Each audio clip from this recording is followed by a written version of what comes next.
What is happening, Devy peoples? It's EK back with another hot episode of the Devy Dose for you guys tonight.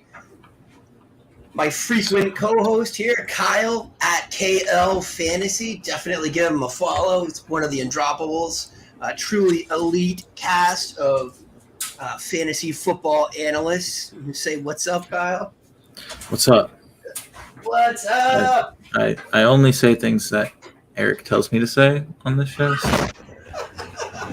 It's not like that. Oh, we feel bad, man. I'm glad to have you as always. At least you get a sense of humor to balance out my dry ass self. So tonight we're continuing our Building the Big Board series, and we're going to launch into the Sun Belt Conference. And if you missed the last one, what Kyle and I are doing here, we're going to go conference by conference. We're going to build our big board for CFF Dynasty, for Campus to Canton, college side, and also for Devy purposes as well. So really, taking a little bit of an exhaustive approach to this. It is a lot of information, but believe you me, it is useful information to have going into this draft. This, as Kyle said last week, this is how you win the college side, right? Yeah, I mean, if you're playing C2C, this is where you need to be invested because, CFF players are going to dominate on the college side every year. So if you can learn to play CFF as well as Devy at the same time, you'll be the best C2C player alive. That's it, man. So there's a lot of information in the Sun Belt Conference. I think Kyle put together a really awesome summary of the coaching change, and some of them matter this week. Some of them are very, very relevant. So I don't know. You want to launch into that? I think all of them are very relevant, and I think the good thing for us is that all of them are good. Yeah, positive. Mostly. First of all is App State. They lost their offensive coordinator, and he was replaced with their new offensive coordinator, Frank Ponce, who I believe is an in-house hire. Definitely comes from the same coaching tree as the former OC and current head coach, and that is the Scott Satterfield coaching tree. Obviously, he's the former App State head coach. So we go back 5 years, and the offense hasn't really changed that much. I mean, it's still a similar approach. So you still get the good and the bad. I mean, Zach Thomas had a few good years at quarterback at App State. Chase Bryce was all right, and they haven't had a really great running back or wide receiver for a while. So, and at least in terms of fantasy points. So, I mean, it's all right. App State will be App State. They'll probably be a good football team, but not so great for fantasy. I feel like there was a couple of running backs there last year that were productive, even if they weren't. They were supposed to be. Yeah. They're supposed to be. Everybody was excited about Peoples and Noel, but they both ended up in the 50s or 60s. And I think they both got dinged up, right? And then there was a third guy that kind of came into the mix. Yeah, it was pretty gross. I don't think they've had a top 30 running back in the last 3 years. So yeah, not ideal. But I mean, yeah, you go back to Darrington Evans though. Yeah, he was a beast there, right? Yeah. Yeah, Coastal Carolina is the next one. Jamie Chadwell took kind of a lateral move, replacing Hugh Freeze at Liberty. A bit of a surprise as he's been a name that's been thrown out for P5 jobs for a couple of years now. That one seems weird to me. I mean, Hugh Freeze got promoted from Liberty, so maybe Chadwell can, or at least that's his thinking probably. Yeah, more money, more exposure, more prime time, maybe. I don't know. I guess. But, you built that Coastal program from the inside out. I've listened to pods with him on it. It's something. We'll see. But he's replaced by the former North Carolina State offensive coordinator, Tim Beck. Beck himself, his profile as an offensive coordinator, not that great. I mean, not even deserving of a head coach role kind of guy. Must have interviewed really well or something, but not a super great offensive mind. However, he did hire an offensive coordinator, Travis Trickett, who was the offensive coordinator at the University of Southern Florida last year, and he has had some success comes from a good coaching tree. Will probably be able to keep, like a guy like McCall alive, maybe some of these wide receivers, but not to the extent that the Chadwell offense was. Yeah. So it's kind of a slight downgrade just for all the positions, but not a huge one. And then Old Dominion, this one's a big deal. They've had a pretty stale offense. It's kind of been buoyed by some big players like Ali Jennings and Blake Watson, Zach Kuntz, all three guys who aren't there anymore, but we'll see. Right. But they're also on their fourth offensive coordinator in 3 years, which is just great. That's an ideal. Great. But that new offensive coordinator is Kevin Decker, and he was the former offensive coordinator at Fordham. Fordham is one of the top FCS programs in the nation. Last year, they averaged 49.5 points per game and 609 total yards per game. Pretty impressive stuff. Some yards. Decker's been there for like 3 years now, so it took him a couple seasons to get to this level at Fordham, but he was immediately he did immediately change the offense from his from the year before he got there to his first year. They did take a big step, so it's possible that happens at Old Dominion as well. Obviously, a little bit tougher competition than the FCS, but we'll see how it goes. Decker has stated that he learned a lot from watching Josh Heupel film. Obviously, Josh Heupel at Tennessee and at UCF has had very, very successful CFF offenses. So definitely could watch out for Old Dominion. The only worry is the talent, Yeah. Do they have guys that are worth it? Yeah. Not definitely a Tennessee level roster. Yeah, for sure. And I don't think there's a Jalen Hyatt hiding on the Old Dominion roster. You know what? There wasn't on Fordham either, and they put up 50 points a game. So. Yeah, I mean, last season, though, at Fordham, a lot of seniors on that offense. So right. I don't know. And then Texas State gets a new head coach and OC. G.J. Kinney was the head coach at Incarnate Word, who replaced Eric Morris, who left Incarnate Word last year to go to Washington State as the OC. But Kinney was kind of his OC before he left, and then got the promotion to head coach, and then had a great season last year. The Incarnate Word quarterback threw for 60 touchdown passes, ran for 11, and had over 5,000 total yards. So pretty impressive stuff from that offense. He brings with him his OC from last year, Mac Leftwich, to be the OC at Texas State. So Texas State likely to have a much higher octane offense than they did last year, and a pretty high octane offense overall. Yeah, that's pretty interesting. That might be the most interesting and maybe the most exploitable of these to me, because Texas State had a couple of players last year that were worth rostering. So if you're telling me those guys are all getting turbocharged, then I like that a lot. Yeah, especially if one of those quarterbacks on that roster works out. Yeah, right. So, okay, I think we're launched right into quarterbacks, and I don't even need to spend that long on graduates, but we lost some production. Todd Centio. Last week when I was struggling to remember the name of a quarterback, it was Todd Centio, but I was obviously in the wrong conference and the wrong day. Chase Bryce gone. Kyle Van Treese. Because he was the quarterback at San Jose State until last year. Got it.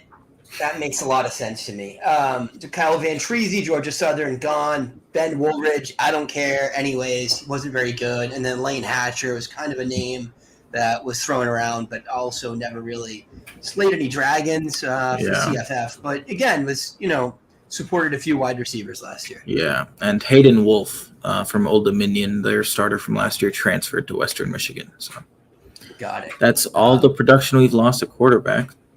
Yeah. I mean, Centeo, kind of a big deal from last year. He was good. Bryce was all right, like we said. Van Treese scored a lot of points last year, but more of a product of the offense. I mean, he was all right at Buffalo, but I mean, totally different offensive schemes between Buffalo and Georgia Southern. If you don't know Georgia Southern, I mean, this team attempted 600 passes last year. Like they are airing it out. They'll have some wide receivers for sure that we're going to talk about, and the quarterback position, filling Van Treese's job, is going to be a big one. Yeah, so I guess back to returners now. Grayson McCall, you dropped the name already. He was QB 40 last year, 30.9 points per game. Obviously, his situation changed, and likely not for the better. And then, yeah, anything on? I don't think I care that much. I mean, McCall's just like legitimately good for this level. Yeah, he's like a P5 talent playing G5 football, right? I mean, probably not going to be a starter in the NFL. Probably goes round 7, UDFA backup, cup of coffee. And that QB 40 number. I mean, he missed 2 or 4 games, so like a better in points per game. I think is closer to 20 something. So. Yeah, I mean, 30 points per game is nothing to sneeze at, particularly where you get him in drafts. He's a little expensive last year because he had some Devy hype to him. Yeah. I never really bought into, but right. And then it looks like Devin Granger for Georgia State coming back. Darren Granger, QB 35, 29.4 points per game. Anything else on Granger? Yeah, good runner of the football. Got some good rushing production out of him last year if you had him. But 58.5% completion percentage. So more of a runner than a passer, but he gets fantasy points, so we can't complain. Got it. Yeah. And then Carter Bradley, I think kind of the same thing. These are my guys, Southern Alabama, 25.9. Decent stats as a thrower of the football, ran the ball a little bit. I don't think we need to spend a lot of time on him. Chandler Rogers was kind of the same thing, 24.54, ran the ball, got some rushing stats. These guys are useful kind of end of the roster guys for sure. I mean, that's a decent bye week fill-in at quarterback. Yeah, those two, absolutely. Yeah, or if you have a 3 quarterback league for that QB3 spot, if you're not trying to devote a ton of resources to it early, those kind of guys can be useful. And do you have anything on Cam Fancher from Marshall? You want to talk about him? No. It's kind of not really, right? Yeah. It's not necessarily even Fancher. It's just the Marshall offense. Like, I don't care about who the quarterback is. Yeah, it was the same thing for me in Troy, honestly. Gunnar Watson had 16.5 points per game last year. Jarrett Doge, who had gotten some hype because he was at Western Kentucky, transferred in. But again, it's not a good offense. It's not a good system. I don't think either one of them is a transcendent talent that is going to change things greatly. I don't think Troy's a bad system. I think the right quarterback could succeed. They just don't have it. Yeah. Right. All right, so let's rank these guys. I mean, is anyone here going on our Devy list? If Siobhan Cordero's on there, then Grayson McCall needs to be on there. Yeah, right. But he's a guy that will be. Are you adding him or are you me? You're adding him. I got it. You're adding machine. Spreadsheet wizard. Yeah, I'm with you. I think you got to talk about him, but unless something really wild happens this year. He's not a guy that, you're probably targeting in Devy drafts, right? But, maybe you keep him around, you let him transfer to your taxi in campus at Canton and see if he gets some backup work. How about for CFFB? I mean, he's right up there. He's 1 or 2 with Avon, right? Yeah, he might. Yeah, I think he's either 2 or 3. Yeah, got it. No, I'm with you. I think Cordero's probably ahead of him. Just because of that San Jose State offense, but I'm with you. So, I'm gonna throw him in there. You got it. Mm-hmm. And then I'd have to think. I mean, for me, for CFFB, Bradley would be right in there, right? I mean, would you rather have Talon Green or Bradley just for CFFB? Green, right? But I think I'd have Green over any other quarterback. Yeah. Well, I mean, it's like Granger versus Green, and I think Granger's behind. Yeah, no, I think I misspoke. Yeah, I'm with you. Green, Granger, and then Maiden. I mean, all the rest of these guys we had there are really interesting and have some upside. Mikey Keene, maybe more than anyone, if he can really get that offense clicking, even to a shadow of what it was for Hayner. But, the guy that we saw produce last year, like Rogers, Bradley, they probably go above these guys that we're just purely projecting, right? Yeah, I think so. So drop them all above Maiden? I think, yeah, Bradley, probably Bradley and then Rogers, yeah. Yeah, I think so, yeah. I'll put Bradley in.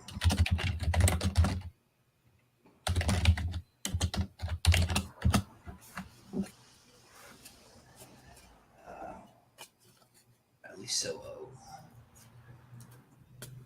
all right. Anyone else here we care about? No, right? Not in the returner section, but there are some more interesting players. I think we'll just go ahead and skip to transfers for now, just to talk about these because I think they'll be more interesting than the backups. Yeah, Davis Brin. Yeah, I love mean, him, man. Yeah, Davis Brin coming from Tulsa to Georgia Southern. As we mentioned in the coaching section, I mean, Van Treese, 600 attempts last year. Davis Brin looking to fill that role. 2-year starter at Tulsa already. 23.3 fantasy points per game last year at Tulsa, 59% completion percentage, 17 touchdowns to 8 interceptions. But I want the starting quarterback of the Georgia Southern Eagles on my roster. And Davis Brin seems to have the inside track to that.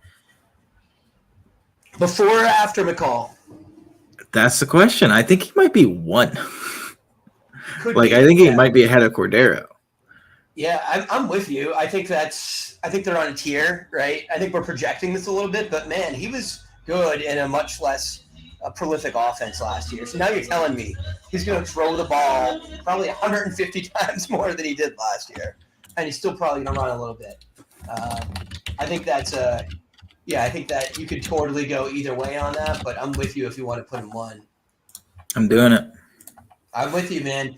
All right, some pretty other interesting transfers in. I guess we'll go through. I don't think anyone we need to rank right now, but Jordan McLeod to JMU. I think there are players we need to rank. I don't think McLeod is one. All right. Wilson? James Madison is like a 4-man race for the starting quarterback right now. McLeod is there. They brought in Brett Griffiths, who was the backup at Wake Forest last year, to Hartman, got a couple of looks. But the JMU starter is interesting because they were good last year with Centeio, and it's a decent offense. But I don't know if I trust any of the guys on the roster to be anything close to Centeio is the issue.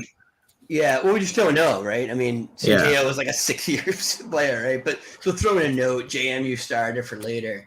What about Wilson? I mean, obviously he's coming with his OC that he just threw for 1 million yards. Right? Grant Wilson transferred from Fordham to Old Dominion. Wasn't actually the starter at Fordham last year, but apparently the starter didn't want to come with the OC to ODU, or he was out of eligibility. I'm not sure, but he seems to be the number one right now in the battle.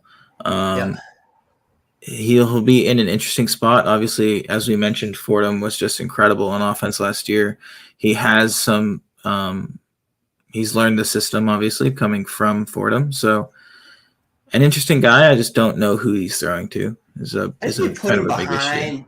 Behind the Mikey Keene, Jaden Maiden right now, because you're just a straight up dart throw on him right now. Who's he throwing to? Does he even get the job? Right. I think that's fair. All right, and then personally, I'm very interested in Malik Hornsby if he can win the job there. I don't know if you remember the Hornsby hype from a couple years ago, but he's like an Anthony Richardson level athlete at the quarterback position. I mean, I'm not saying he's as good as Richardson. He wasn't able to take the starting job from. I don't know. I mean, I think what's his face in Arkansas? I think it's a pretty good quarterback. I don't think I think KJ's good, man. I think he'll go to the NFL. He'll get drafted. Probably not a day one guy, but so it's nothing to nothing to hold against Hornsby. He wasn't able to beat out an NFL talent, but now he's transferring down a level. I mean, I don't know. It's kind of exciting, right? No, I think so. And So like we mentioned in the coaching, I mean, this is a team with better coaching now than they had last year by far, and a super interesting system for CFF. Yeah. So, he's at Arkansas State. Did He Arkansas was. State get a new? I thought he was at Arkansas State. Am I wrong? No, he was at Arkansas. He's at Texas State. You're right. Texas State's going to throw the ball a million times. So one of the things that came out of my reading on the spring game is they did have Jackson Daly. It sounded like he maybe was the starter in the spring game. Oh, CJ Rogers. I'm sorry, Jackson Daly's Arkansas State. I'm getting them confused. My bad. CJ Rogers was the first one they talked about in the spring game report. But that doesn't mean he's going to hold on to the job through fall camp, right? But I think there's kind of whichever one it is, I think we're interested in him, right? Yeah, and I don't know much about Rogers, but I mean, I'd definitely be interested in Hornsby if he wins the job just because of that rushing upside as well. Would you put him before or after Jalen Maiden? Before, right? If he wins the job, before, for sure. Right.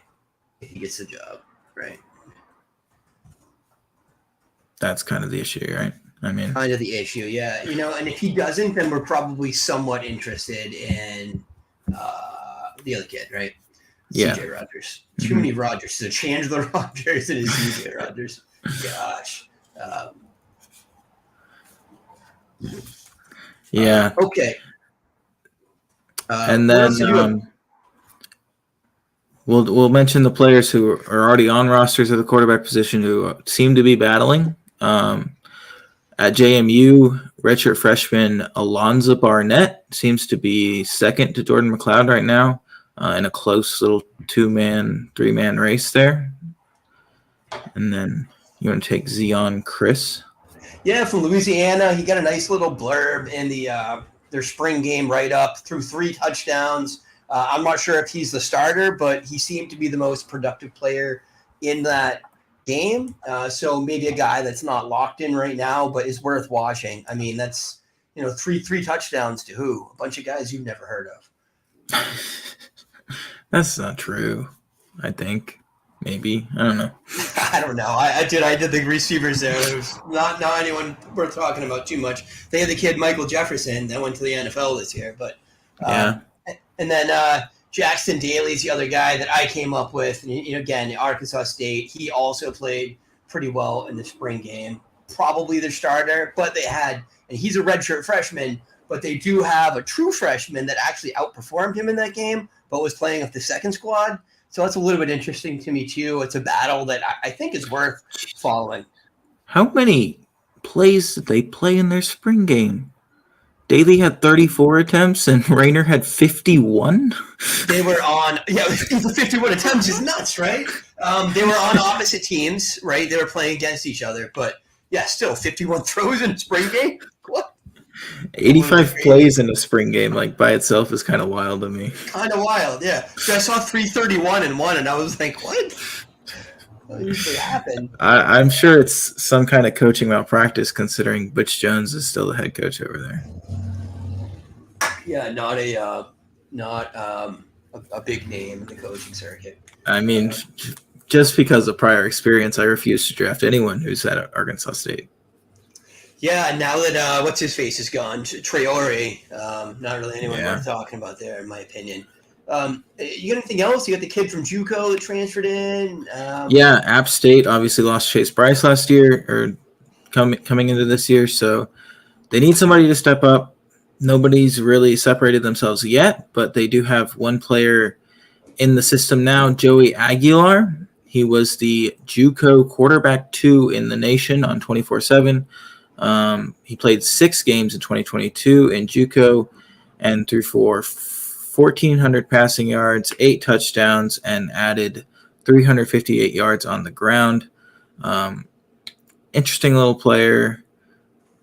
Has some rushing upside, obviously, 355 rushing yards per game last year at the JUCO level. So Not super excited about the App State offense. Aguilar is a interesting prospect, but he could be, kind of a replacement level, deep into the Yeah. bench guy. Yeah. Well, throw him into the bottom of the list or something. I mean, Bryce was a starter last year. He was a useful fantasy asset, I thought. I had him in a few leagues. Yeah, to an extent. I mean, I don't think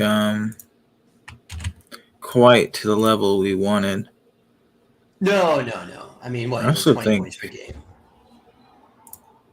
Also hate how low we have Legis, but Bump him up, dude. I mean, kid runs. We'll, Can he we'll throw the fix it football? we'll fix it in post. Yeah, well, we'll have a summit at the pre end, and and we'll.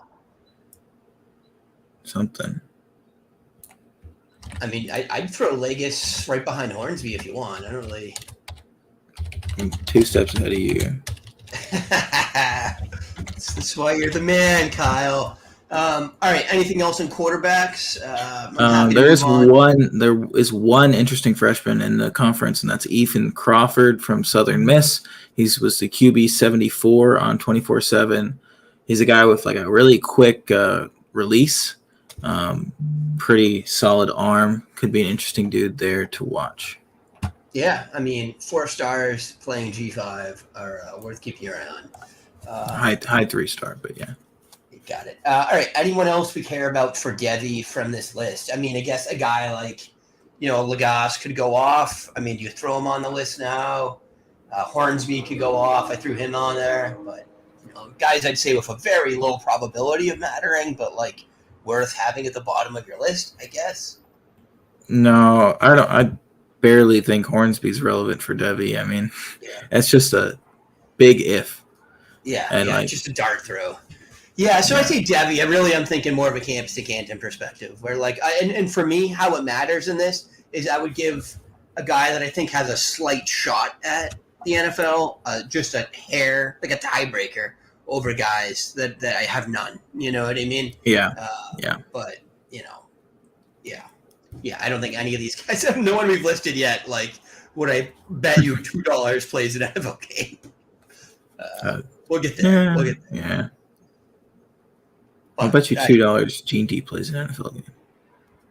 All right. I meant the quarterback position. Yeah, Genty will get, he's small though. It's the only thing. Ashton GT Hive right here. I mean, he's all 190 pounds of him. You know what I mean? You got to be. It's big enough. Yeah, if you can run a 4.3. Maybe you can. Maybe you can. We don't know. All right, so running backs, fertile ground for running backs in the Sun Belt. A lot of good stuff here. We lost Kalen LeBourne to the NFL, kind of, right? Like UDFA. Cameron Peoples gone.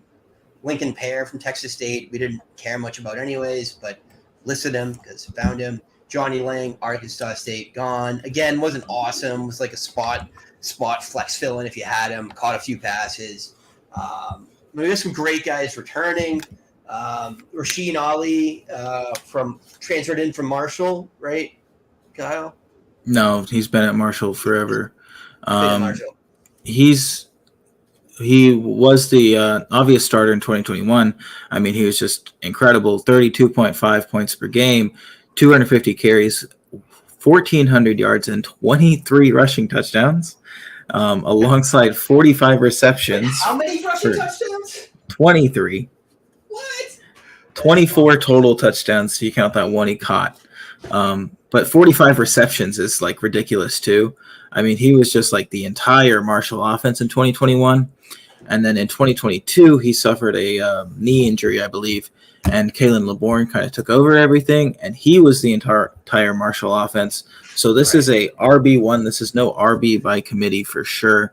And if Ollie steps right back into that role, we're talking about a guy who will be a super producer for CFF. Yeah, you're amped if you have him, if you've hung on to him, or you're probably bummed if you traded for him at the beginning of last year, but you'll be happy soon. A couple other guys definitely worth talking about. Kamani Vidal, maybe not as big of a name, but 18.43 points per game from Troy. That's worth rostering. Jalen White from Georgia Southern. I really like Vidal. I think he's a good player. And, yeah, good production, too. 1,000 yards last year, 9 touchdowns. Yeah. I have him He as 1132, 10 touchdowns, 26 receptions. Oh, I'm looking at just regular season. Sorry. Yeah. Oh, got it. Yeah. Yeah, I mean, PFF gave him a 91 rushing grade last year, the highest in the conference. So, like, Nice. I think he's kind of a legitimately good player. So, throw him on the Devy I think list. him and Frank Gore Jr. are probably future. Well, Frank Gore will get drafted because he's Frank Gore, but they profile as future UDFAs, I think. Yeah, I'm with you. You got Gore too, and honestly, Rasheen Ali, if he has that kind of production again, I mean, Kalen LeBourne got a UDFA signing. I think Ali's probably better than he is, right? Smaller though. LeBourne was his workhorse size. Do we agree with that there? Yeah, I'm with you. Frank Gore above them all. Probably, honestly, like above Henderson, right? Oh yeah, dude, definitely above Dubar too. I mean, Dubar ain't done nothing yet. Frank Gore Yeah, but what, you're putting a fourth? But it's at Southern Miss, though. Yeah, I hear you. The other guy could never play. He could walk out of the fucking league. Get kicked out of school tomorrow, you know. And then LaDainian Webb, also a super producer. 13 tutties last year, 5'8", $190. Probably not a guy we really need to talk about for Devy, but definitely a guy you want to be rostering for CFF. Yeah. And speaking of CFF, where do you think Frank Gore Jr. comes in on our list? I already put Ali at 1, so I thought that was pretty obvious, but...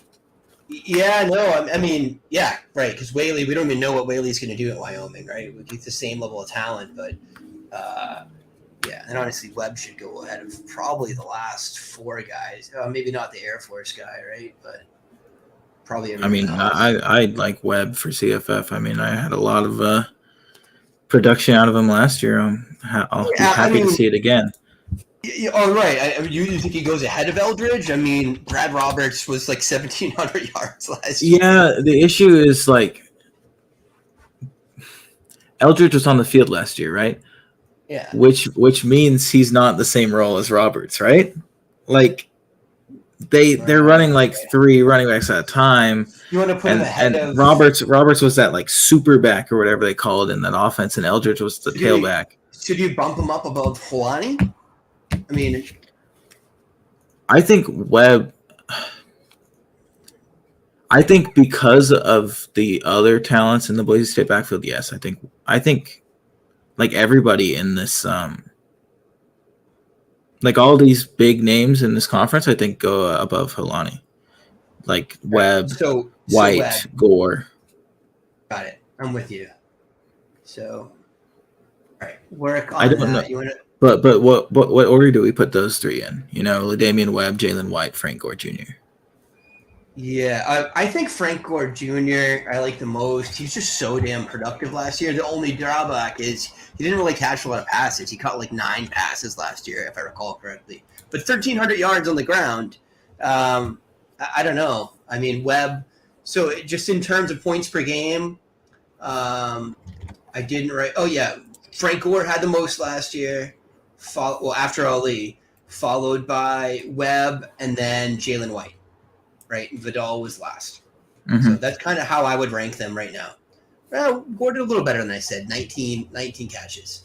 But, yeah, I think Gore's the 2 or 3. All right, you could put him above Whaley, but I wouldn't argue it either way. Yeah, I think I agree. I think we put Gore at 2. I think that's pretty safe. Sucks to be a Mountain West running back, I guess. Yeah. And I noticed too, we didn't have John T rated for CFF either, but yeah, probably throw him in the middle somewhere. I mean, I like him more than Robinson, but for just next year, I worry about the split in that backfield, and Yeah. Got it. Let's put Vidal in here. Do you think you'd rather have Kamani Vidal or Tylan Hines from Hawaii? Well, I think we're projecting with Hines a little bit, but if he gets that role, I'd rather have him. If he's really playing that like day-to-day hunter role and catching those passes, I think I'd put him above it. Yeah.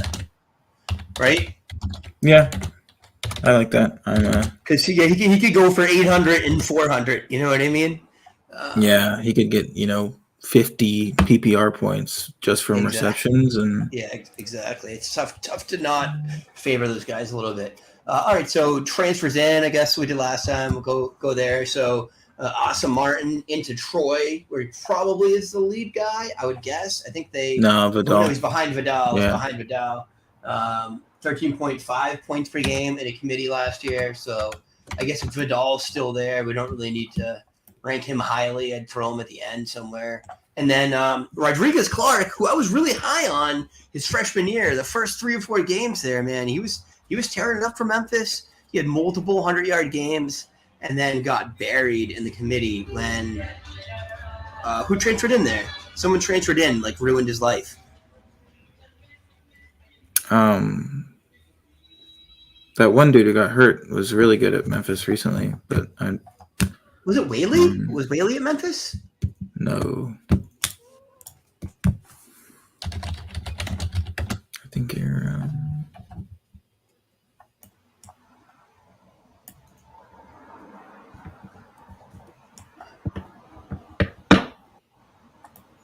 How recently is this? I mean, Brandon Thomas is the guy who's been great at Memphis, but Javon Ducker is who I was thinking of transferred in. But I don't want to get hung up on this. Anyways, so Rodriguez Clark, I think he's got some skill. I don't know. I'd throw him on something somewhere, but I'm not hung up on him. But he's definitely, I think, a name to keep in mind. And correct me if I'm wrong. Southern Miss doesn't really. Oh, it's Frank Gore, so he's more like the Frank Gore replacement down the road. So maybe not a guy we need to worry about for CFF this year, unless you're drafting backups, right? Stepping up, I think there's a couple of names to talk about there. I mean, Terrence Gibbs, you and I talked about a little bit before the show. He had a lot of hype last year from a Devy campus to Canton angle. 4-star playing G5, like we said. You always are excited about that guy. Workhorse size, 6'1", 210. So he tore his ACL senior year. Is that what we decided to happen? Yeah, I mean, this was a 4-star recruit coming out of high school, like the RB, like 30 something in his class, had an offer sheet that included like most SEC schools, was just dominant in Central Florida football, and tore his ACL senior year of high school, lost a lot of offers, decommitted from Florida, ends up at Georgia Southern last year, doesn't get to play much because of the injury, but seems to be getting back into playing shape going into next season, and seems to be the one. So I think exciting. I went ahead and put him on the Devy list. I think under Ali and above Vidal is a good place for him. So I'm interested. Again, we never know.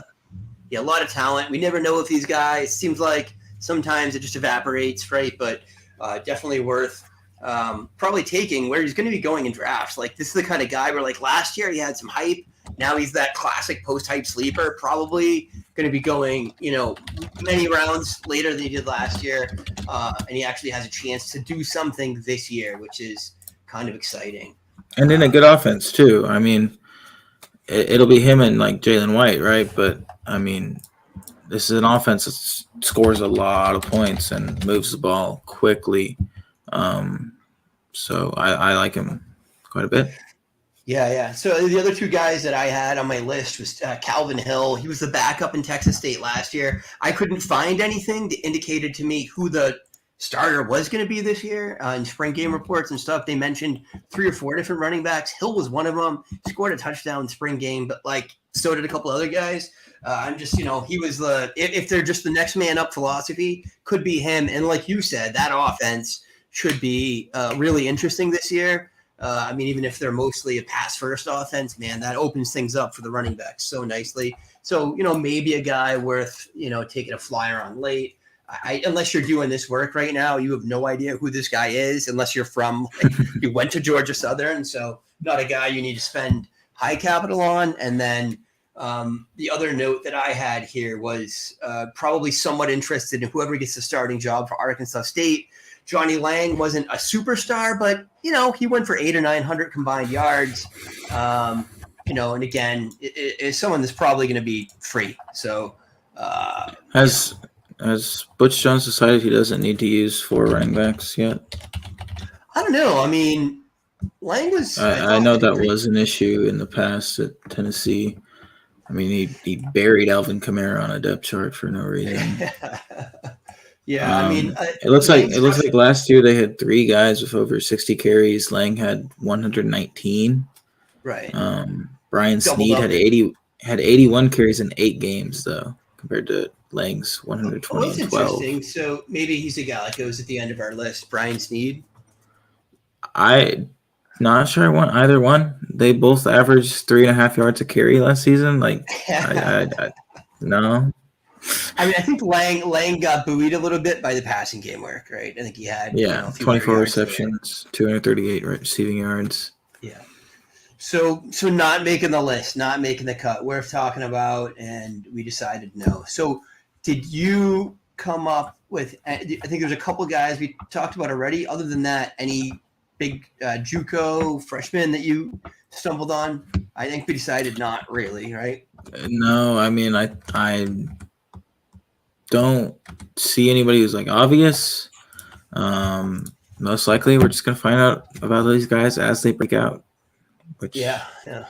I mean, you hate to resign yourself to because you'd love to find these diamonds in the rough, but above my pay grade at least.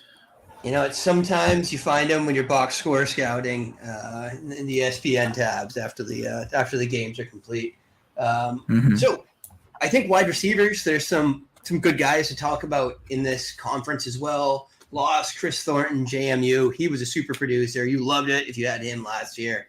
Lost a guy from Troy that went for 707. Lost a guy from Southern Alabama that went for 809. Yeah, Jalen Wayne, UDFA, or maybe a 7th round pick, but like Senior Bowl player. Like I picked him in a couple C2C supplementals just because he's fun. Yeah, why not? Michael Jefferson got drafted late, right? Forget which team, but he's floating around. I think he was a UDFA because he was the guy who got in a car crash before the draft. Got it. Yeah. So open up some opportunity at Louisiana, and then Jason Brownlee is a name that I knew. 14.8 points per game at Southern Miss, was the only guy there last year that you cared about catching. Yeah, and unfortunately for us, this is a conference that lost a lot of wide receiver talent to the portal. Tez Johnson is a guy I really liked. A little tiny guy who, just absolutely cooks some slot corners. He's transferring from Troy to Oregon, so a big step up for Tez Johnson. Corey Gamage transfers from Marshall to Purdue. He was another productive guy who will now be moving up into the Power 5. Ali Jennings, complete opposite of Tez Johnson, just a massive dude. Left Old Dominion, now is at Virginia Tech. And Jamari Thrash, who was at Georgia State last season, had a really good season, is now at Louisville. Yeah. Jennings, I'm still somewhat interested in for fantasy football too. Let's see. Yeah. No one keeping him out of the starting lineup at VT for sure. Yeah, absolutely. So it looks like you had some interesting guys transferring in. I had a couple as well. You want to lead off? Sure. The one guy that I thought was pretty interesting, App State gets a commitment from a guy from FCS, St. Francis in Pennsylvania, had 85 receptions, 991 yards, and 8 touchdowns as a true freshman last year. He's 6'1", 190. Could be one of their starters next season.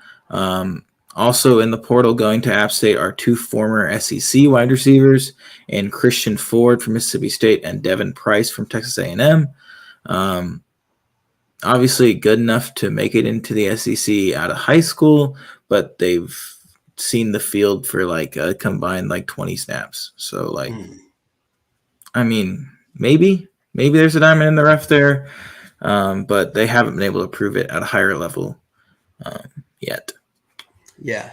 And a few names that I guess aren't that relevant, but Chris Lewis going to Troy from Kentucky, Courtney Jackson going to Arkansas State from Syracuse. I don't think I care about either one of them that much, but you see, keep your eye out, right? And the guy that's really interesting to me was Corey Rucker, who was a baller when he was at Arkansas State before 2021. He had like 17 points per game in a short season. Went for 800 yards and 9 touchdowns. And then Bo Corrales, who saw a little bit of playing time for UNC as at Texas State as well. Big dude. Was never a consistent producer at UNC, but maybe now that he's 22, yeah, 18-year-olds, he'll do something. Corrales could be interesting because Ashton Hawkins obviously comes back to Texas State. We're about to talk about him, but he's smaller and he's a slot guy. Corrales could fill that outside role. And honestly, with this new coaching staff from Incarnate Word, a lot of their production came from the outside, not really the slot. I think Hawkins is safe because of how good he is. But maybe it is Corrales to some extent. Yeah. If it's an air raidy type offense, there's room for 2 guys to get over 900 yards, right? I mean, if they're going to throw for 4K, someone's going to catch the damn ball. All right, you want to lead off on returners? And then actually, before we move on, do we want to throw any of these guys into Devy rankings or CFF before we move on? I think so, right? Yeah, I think Rucker and Corrales need to be in there. Yeah, for sure. At least for CFF. I don't think either are necessarily Devy guys. Is there anyone in Mountain West you like more than either of those guys? I don't think so. I think Horton and White I do. Yeah, that's it, though. Put him right behind those. I think you keep Ricky White at 2. Yeah, I guess, because you're assuming he's going to pick up some of the production from the other kid that left. Kyle, yeah.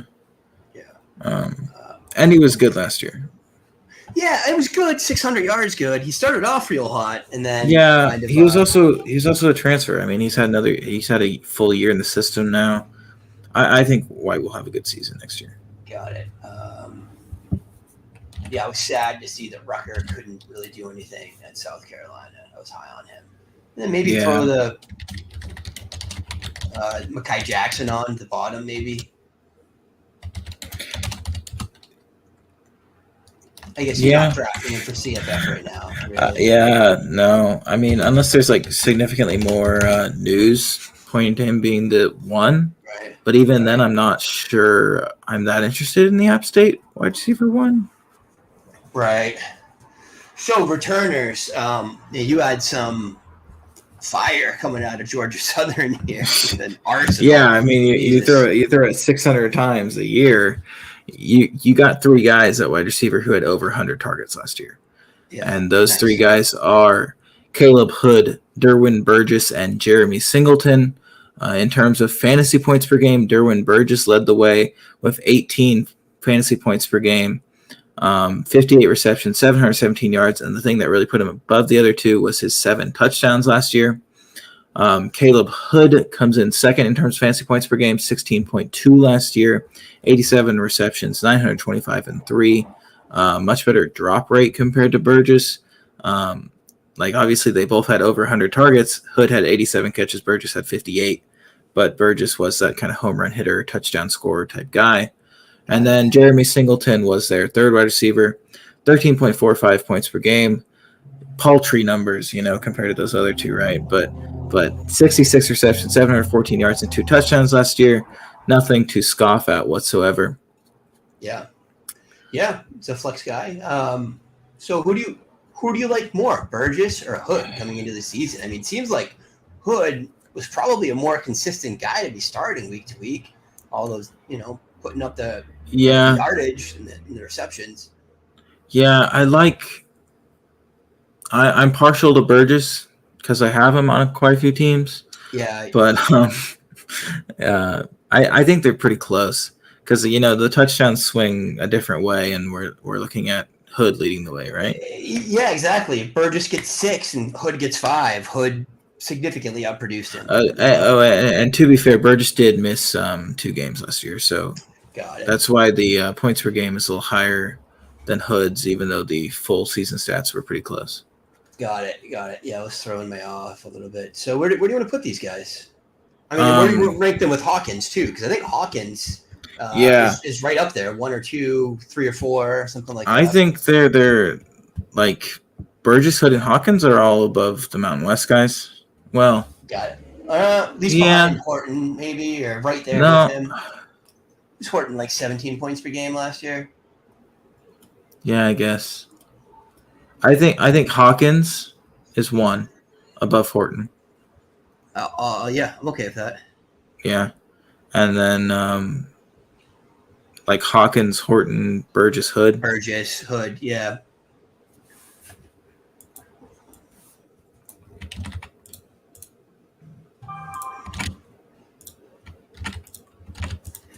Torrey Horton had 5 points per game more than any of those guys. You got to put him at 1.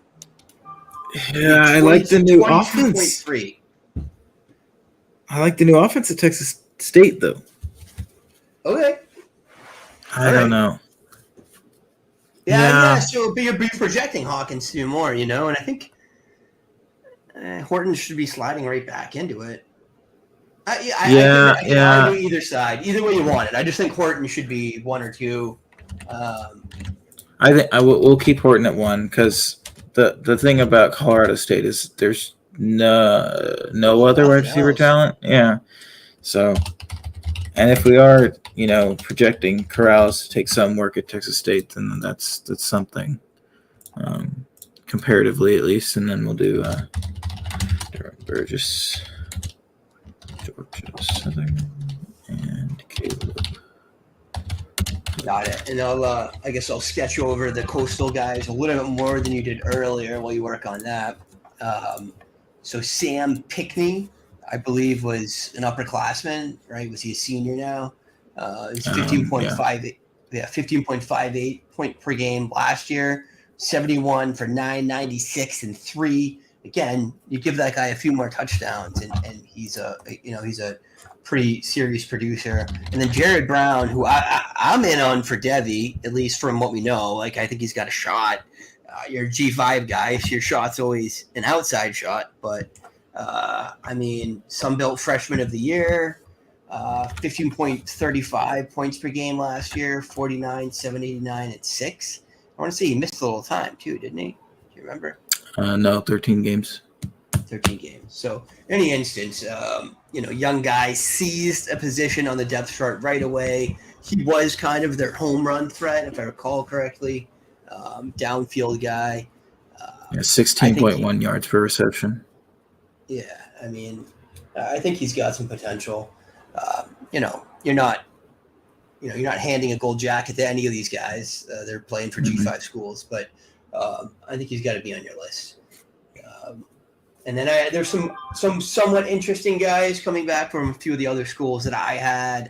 Troy, you got nothing. They lost their starter. There's a kid named Deshaun Stoudemire that's coming back from last year. That was their wide receiver 2 or 3, whatever he was. He had 7.5 points per game. Their starter had more like, I think it was 12 or 13. So, some interest in Stoudemire if he's free. But, nothing that, what am I trying to say? Raji Johnson, he had 700 yards and 7. So probably not really spending a lot of resources on Stoudemire. But then Southern Alabama had a couple of guys that were functional. You might have rostered some of them. Devin Voisin, 14 points per game. Colin Lacey, 14.4 points per game. Those guys are worth rostering. They're definitely replacement level, but you'll take the 14 points if you need it. Lacey's had a couple of good seasons. He's a solid talent for this level. He was at Louisiana, I believe, before, and no, No, he wasn't. But he had 41 receptions in 2021 as a redshirt sophomore. So, or redshirt freshman. So I think Lacey's pretty solid. I mean, talking about South Alabama, obviously we just mentioned Jalen Wayne went to the NFL, is leaving like 800, 900 receiving yards to be filled up. So I like both those guys. Yeah. Yeah, I mean, you'd have to think there's room for at least one of them to have more production than they do now, right?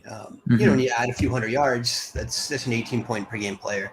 And then Tyrone Howell, UL Monroe, 14.2 points per game. And the only other name that I had was Jeff Foreman from Arkansas State. Went for 138 and 2 in their spring game. Not a name that I knew before. I think he's a senior or an upperclassman, but if he's got the capacity to go off for that, he's certainly worth. Particularly if you just talked about too. One of the quarterbacks threw for 300 yards, the other one threw for 240. So that means this kid got at least 30% of the receiving yards on his team. That kind of market share will turn into production in the regular season. Yeah, and I went ahead and ranked these guys where I would put them for CFF while you were talking. So you go ahead and tell me if you disagree. I put Lacey and Vossen right under Ricky White. Mm-hmm. So, but above Corey Rucker, and then I put Tyrone Howell there under Justin Lockhart. Honestly, Corrales should probably be under Howell, just because Howell's done it, right? Yeah, no, I agree. If not behind Vaughn, you're projecting him, right? What about Brown and Pickney? Yeah. What do you think? I mean, the only thing is that we're kind of considering that that offense probably takes a hit this year. So I don't think you're really. Yeah, I don't think it's a big one, though. Yeah. I don't think it's huge. I mean, it's still McCall, right? Right. Yeah, I mean, I'd probably have them right in that same range as Vossen and Lacey, right? Just based on the production. Brown's still a younger guy, so maybe you can project him for a little bit of an increased role, if he continues to improve. And then maybe throw Pickney in, right behind Vossen or right in front of him. I think right in that range, though, is the right thing to do.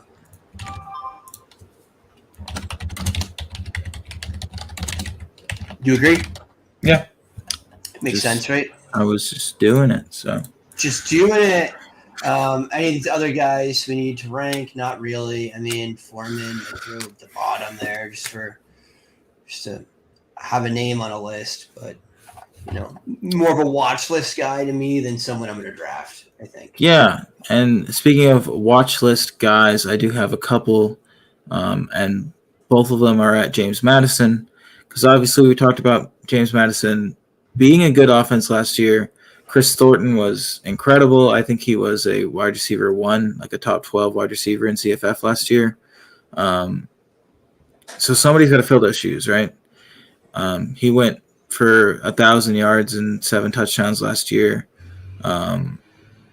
So somebody's going to have like some production, right?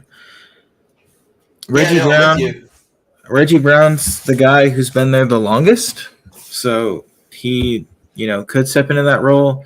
He went for 24 receptions, 396 yards, and 4 touchdowns last year. Terrence Green Jr. and Devin Ravenel both had basically the same production as Brown, but I think the coaches have tended to say more good things about Reggie Brown over the spring. So I give him the leg up in terms of guys who are already on the roster. And then they did add one player that's pretty interesting to me, and that's Elijah Surratt, coming from JUCO, going to James Madison this year. Last year he had 42 receptions for 700 yards and 13 touchdowns at the JUCO level.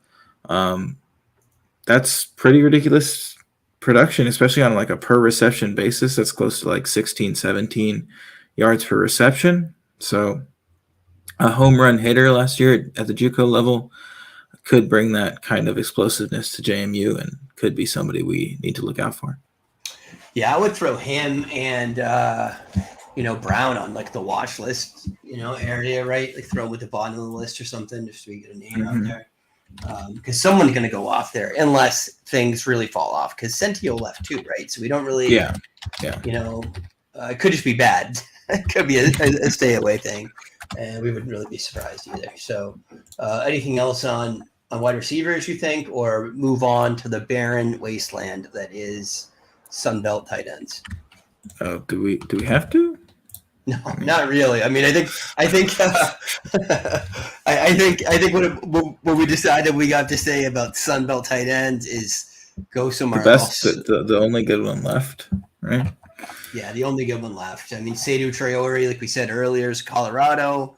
I'm interested in him still. It's probably he got like Travis Kelce comps as when he initially came up. I don't know. I think where did Travis Kelce go to college? Cincinnati. Cincy, yes. I don't know. I feel like the coaching staff that made that comp had some interactions with Kelce. Yes, Butch Jones came from Cincinnati originally and is now at Arkansas State. So, yeah. And, of course, the other good tight end last year, supposed to be the other good tight end, right? He only played 5 games. Zach Kuntz, he graduated, was a 7th-round draft pick. So, barren wasteland. Somebody could step up. Yep. I think if anybody does step up, it's probably at Coastal. Likely was good there a few years ago. Right. Maybe at Old Dominion, but it is a new offense. So I don't know if you're even watching any of these offenses for a tight end, really. But I don't know. If somebody pops off, it'll be a surprise, right? Yeah, exactly. Just watching the scores come in and see if there's anyone worth keeping. We had 2 guys that were returning. Neil Johnson from the ULF, 6.5 points a game. You don't want that. And Jay McAfee. I don't know if that's JJ or J. I don't know. I would assume it's JJ. JJ. Like J. JJ, for a whopping 8.1 points per game. I mean, if you got to be able to do better, right? If you can't do better, you're in trouble. It's about the size of that. So, how you feeling about the big board so far? I'm liking it. I think for CFF, this has been a really great, thought exercise, and like these guys, these wide receivers here, like down here, like right in this range, like these are the guys that like people don't necessarily know about yet. I mean, like if you had one of these guys on your roster last year, like on a different roster, then you're going to draft them, right? Because they exist. Yeah, exactly. But if you didn't, then you don't know these guys exist. Like Colin Lacey, I mean, 15 fantasy points per game last year. You were happy about that, so you're going to draft him again and hope he gets like a little bump. But if you didn't have him, how do you know about him? Now you do. Yeah, I see these early CFF best balls that we do. I mean, I'm 100% just drafting the guys I know from the last year. Yeah. The ones that are going off in April. I'm just like, I know this guy. He was useful last year. I'm going to draft him. Because I'm not as much of a ninja as you are with coaching staffs and schemes. You're very good at that. I just know who scored points last year. It works to an extent, but like finding those guys who are going to score points this year who didn't score points last year I mean, like that's what separates, right? Like the greatest players from the guys who are fourth all the time. And we want to be great. And we want to help you be great. Absolutely. All right. Are we forgetting anything here? Is there anything else we need to talk about the Sun Belt at this point? What do you think? No. I think the Sun Belt's pretty much covered. Tapped out. So yeah, if you hung in with Kyle and me this long, like we're gonna do this for all the conferences, and we are amped.